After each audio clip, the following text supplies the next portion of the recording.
You are watching Coldfusion TV.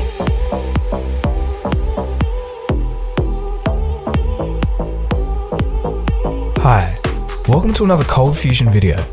I thought I might just do a quick video on the topic of smartphones with a bit of a wider perspective here.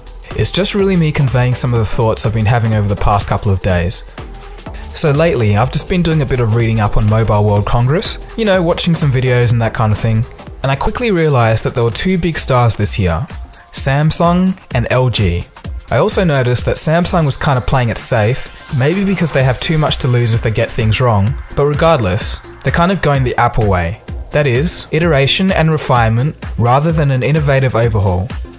While the S7 seems to be better than the S6 in every way, especially in the battery and camera department, I'm not too keen on that philosophy.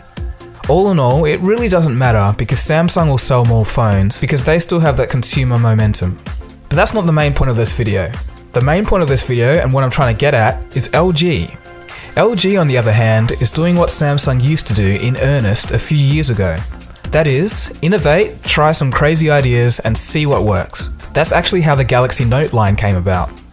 With the G5, LG have truly gone for the innovation route. What do I mean by this? Basically, the company has released a modular phone.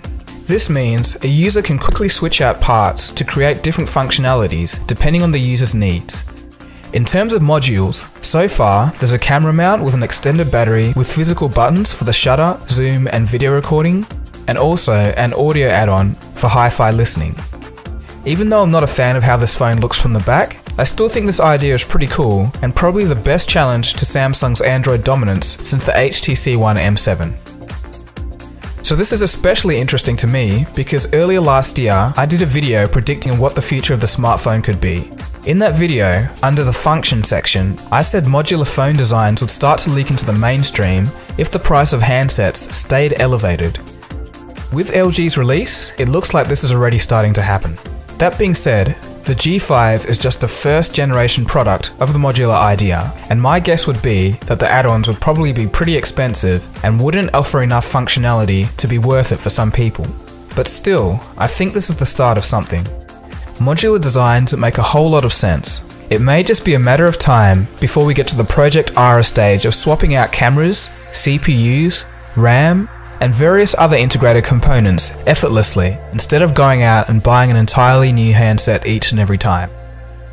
So in conclusion, with phones like the LG G5 and even the next bit Robin, a phone which primarily relies on cloud storage, it's good to see this kind of thing, as we've just seen a bit of a revolving door of ideas in the smartphone industry over the past few years.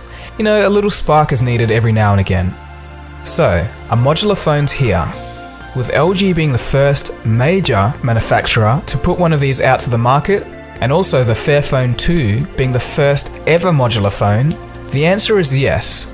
Modular phones are here, but they've just got their toes in the door. We'll have to watch this space closely and see how this all plays out.